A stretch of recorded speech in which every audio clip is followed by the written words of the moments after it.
Bukan kali pertama Presiden Prabowo Subianto mengampuni terpidana korupsi. Sebelum mantan Dirut ASDP, Presiden pernah memberikan amnesti kepada Hasto Kristianto dan abolisi kepada Thomas Trikasih Lembong. Lalu apakah pengampunan kepada koruptor dianggap sebagai upaya melemahkan KPK? Praktisi hukum Todung Mulya Lubis dan anggota Komisi 3 DPR dari fraksi Partai Golkar Sudha Santandra bergabung untuk diskusi soal ini. Selamat sore semuanya dengan Tifal di sini. Selamat sore Abang Todung. Selamat sore, Bos. Terima kasih semua sudah bergabung bersama kami kali ini. Pak Todung, dengan berkaca dari pengampunan yang diberikan kepada terdakwa kasus ASDP, sebelumnya ada pengampunan amnesti kepada Hasto, abolisi kepada Tom Lembong. Ada kesan di publik, ini kayaknya mudah bagi Presiden memberi pengampunan kepada terdakwa koruptor. Anda menangkap demikian juga atau enggak?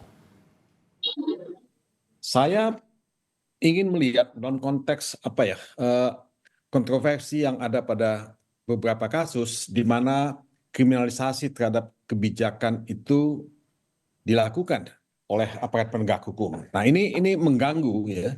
Jadi dalam kasusnya Ira kita melihat ya, dugaan ada kriminalisasi itu terhadap kebijakan, padahal kebijakan yang dibuat sesuai dengan aturan main, sesuai dengan peraturan perusahaan, mendapat persetujuan, semua itu kan adalah keputusan komersial bisnis ya, yang tidak bisa dipidana, tidak bisa dikomersialkan. Nah, tadi dikatakan bahwa yang bersangkutan tidak melakukan self enrichment, memperkaya diri sendiri. Nah, ini sudah satu bukti sebetulnya bahwa ya dia tidak punya niat ya jahat ya mens rea untuk memperkaya diri sendiri. Jadi kriminalisasi terhadap kebijakan semacam ini mengganggu banyak pihak. Dan oleh sebab itu reaksi publik menurut saya sangat bisa dirasakan. Nah, tapi satu hal yang saya ingin katakan adalah kalau Anda menanyakan apakah Presiden Prabowo sepertinya mengobral ya melalui rehabilitasi, melalui amnesti, abolisi, amnesti, rehabilitasi. Ya. Nah, saya kira sih kita ini sedang hidup dalam satu zaman abnormal. Ya, kita dihadapkan pada begitu banyak kasus korupsi, malah kejaksaan itu ya beberapa kali memamerkan begitu banyak uang yang dikorupsi. Itu uang cash dipamerkan. Dan jumlah kerugian keuangan negara itu begitu besar, fantastis. Nah, memang jadi ada semacam dilema, loh kok begini keadaannya ya. Tapi kalau misalnya kasus seperti yang dihadapi oleh Ira itu tetap diproses, ya memang juga publik akan merasa, loh siapa yang akan mau bertanggung jawab dan mau menjadi direksi perusahaan BUMN kalau bisa dikriminalisasi misalnya. Jadi saya ingin lihat dalam konteks kasus per kasus dan tidak ingin membuat satu generalisasi dalam hal ini. Sampai kemudian, sorry saya potong Pak, kalau belajar dari kasus rehabilitasi ini menurut Anda secara proses penuntutannya ini kurang kuat? Ya, tadi dikatakan oleh KPK bahwa mereka sudah di pra-peradilan ya, sudah melakukan penyidikan ya. Tapi kan itu tidak cukup. Kita kan juga harus melihat secara material ya kasus korupsinya itu seperti apa, dan kalau KPK sudah melihat bahwa tidak ada unsur memperkaya diri sendiri, nah apakah layak kasus itu diteruskan atau tidak? Nah, ini pertanyaannya menurut saya. Jadi kalau kita melihat ya kasus yang seperti ini, judgment rule itu mesti betul-betul dilihat ya sebagai satu guidance, sebagai satu pedoman oleh pengusaha-pengusaha, oleh direksi untuk membuat satu keputusan dan tidak bisa dipidana hal seperti itu. Nah, Presiden Prabowo mungkin melihat ini dan mendengar ini dan membuat rehabilitasi. Pertanyaan saya cuma satu, kita perlu hati-hati dalam memberikan amnesti, abolisi, dan rehabilitasi ini, karena kita juga mesti menjaga tertib hukum. Tahu saya, rehabilitasi dan gerasi itu kan diberikan setelah ada putusan yang inkrah. Setelah inkrah baru ada permohonan untuk rehabilitasi dan untuk juga gerasi Kalau amnesti dan abolisi bisa dikeluarkan sebelum ada proses peradilan.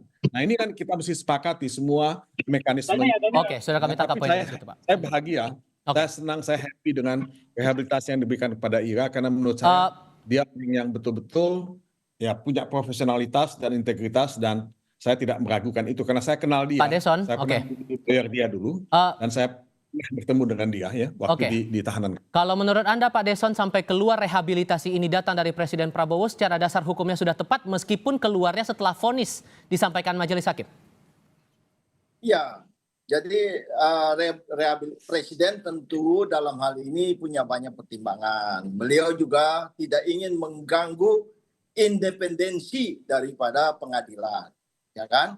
Tetapi kalau kita melihat ini kembali kepada apa yang dikatakan oleh Bang Todung tadi, ya, dalam berusaha itu kan tunduk pada yang namanya business judgment rules, ya. Makanya kita kemudian misalnya di dalam Danantara ada. Jadi orang kalau dalam melaksanakan usaha itu kan tunduk pada yang namanya hukum bisnis, ya.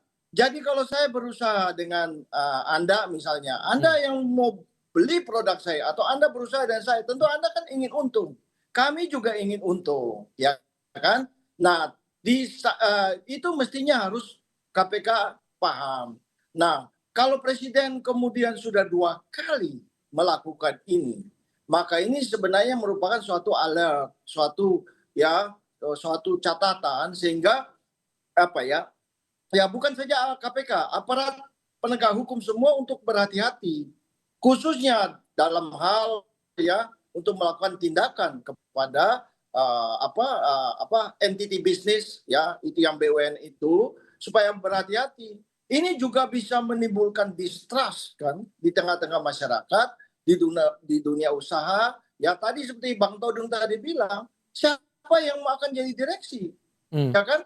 Kita melihat banyak sekali ya. Saya terus terang secara terbuka, saya juga kapan itu mengkritik itu kemarin ya. Tapi walaupun itu sudah lama, ya kasus yang menimpa Burhanuddin Abdullah, mohon maaf ya, sebagai direktur gubernur BI, ya secara ex officio, beliau itu tanda tangan, tidak ada mensreanya, coba bayangkan aja. Oke, ya tapi kan? kalau kemudian Nah, sesaat lagi Sesaat lagi di Kompas Petang, Partai Demokrat pernah membantah keras tudingan